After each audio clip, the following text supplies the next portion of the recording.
TV 9 पर खबर आ रही है, ध्यान से देखिए, ब्रेक करिए। अनिल मिश्रा के भी कई फैसले गलत हैं। एजेंडा में पहले चंपत राय हैं, फुल स्क्रीन ब्रेकिंग दिखाइए, और उसके बाद अनिल मिश्रा हैं।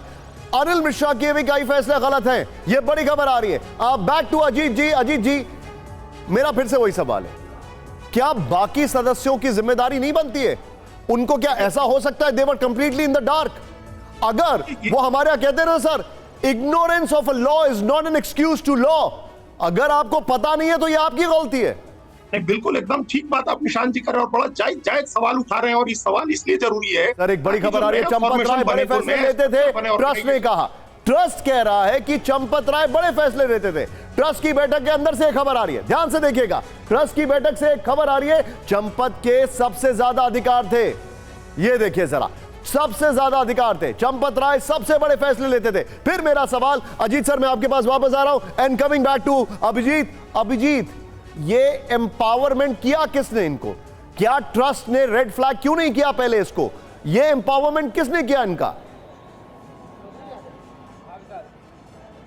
देखिए निशान, कहते हैं कि with great power comes greater responsibility.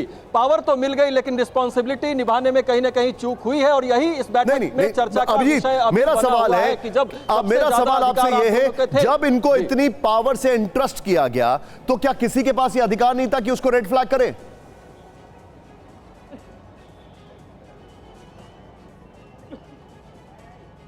देखिए, निश्चित तौर पर जो अलग अलग सदस्य हैं इस पर सवाल भी अंदरूनी तौर पर उठाते रहे, और ये शिकायतें भी उन तक पहुंचती रही, लेकिन उस पर एक्शन नहीं लिया गया, उस पर ध्यान नहीं दिया गया। और कहीं ना कहीं ये दोनों इतने पावरफुल ट्रस्ट में हो चुके थे कि बाकी सदस्यों की अनदेखी करना इनके लिए बहुत आसान हो गया था। जिस तरीके से महंत नृत्य गोपाल दास अध्यक्ष होने के नाते जो उनकी अवस्था थी, वो बहुत सक्रिय नहीं रहते थे।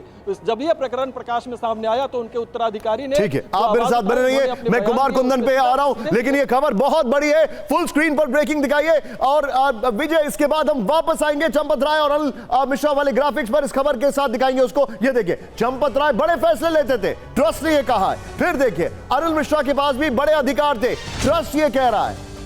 तो फिर ट्रस्ट का मतलब क्या बचा? ये अपने आप में सवाल होता है, ये ट्रस्ट का मतलब क्या बचा? कुमार कुंदन कोर्स करेक्शन कर रहे हैं, लेकिन खुद मान रहे हैं कि वो बड़े फैसले लेते थे। ये सारी चीजें कंक्लूजन तक आने के लिए एसआईटी की जरूरत पड़ी। ये सारी चीजें कंक्लूजन तक आने के लिए इनको कई रेड फ्लैग दिखाए, तब भी इनकी आंखें बंद थी। आप इसका अंदाज़ा लगा सकते हैं निशांत कि ट्रस्ट डीड यह कहता है कि कोई भी बड़ा फैसला बोर्ड तय करेगा, लेकिन हकीकत ये थी कि कोई भी बड़ा फैसला बोर्ड तय नहीं बल्कि चंपत राय खुद तय कर लेते थे। हालांकि अगर बोर्ड में किसी की नियुक्ति भी होनी है तो उसके लिए भी बोर्ड की मंजूरी लेने की ज़रूरत थी, लेकिन नीचे के स्टाफ से लेकर ऊपर के स्टाफ तक जितने भी लोग आ रहे थे करीबी, वो चंपत राय खुद ही तय कर देते थे। कुमार कुंदन, मैं एक सवाल डायरेक्ट पूछ रहा हूं यहां पर, और फिर मैं अवस्थी सर के पास आ रहा हूं। अभिजीत, ये बताइए, अगर इनके पास इतनी पावर थी और इनको कोई भी रोकने की हिम्मत नहीं करता था, तो फिर ये पावर इनके पास थी कैसे? इनके ऊपर कौन था जो इनको इतना इंटरेस्ट कर रहा था? देखिए, ट्रस्ट की संरचना अगर देखें तो इनके ऊपर अध्यक्ष महंत नृत्य गोपाल दास थे, और हैं भी, लेकिन उनकी जो उम्र है, उनकी जो अवस्था है, वो अस्वस्थ रहते थे। तो जाहिर तौर पर जो ट्रस्ट के ऑपरेशंस थे, जो बड़े डिसीजन मेकिंग्स थे, उसमें उनकी सक्रिय भूमिका नहीं रहते थे। वो एक तरीके से न्यूट्रल थे, सम्मानित पद पर जरूर थे, वरिष्ठ पद पर जरूर थे, लेकिन उसके बाद नंबर 2 की भूमिका में है चंपत राय, क्योंकि महासचिव है वो अगर ट्रस्ट के, तो सबसे पावरफुल व्यक्ति वो अपने आप हो जाते हैं। और महासचिव होने के नाते चंपत राय ने अनिल मिश्रा को वो तमाम अधिकार दिए, जिसकी वजह से किसको क्या पेमेंट होगी, जो फाइनेंशियल ट्रांजैक्शंस होते थे उसमें भी अनिल मिश्रा का दखल होता था, जो डिसीजन मेकिंग होती थी उसमें भी अनिल मिश्रा का दखल होता था। और ये सारी पावर किसने दी? चंपत राय ने दी। तो एक तरीके से चंपत राय एक वन मैन शो चला रहे थे, जिसमें कि उनके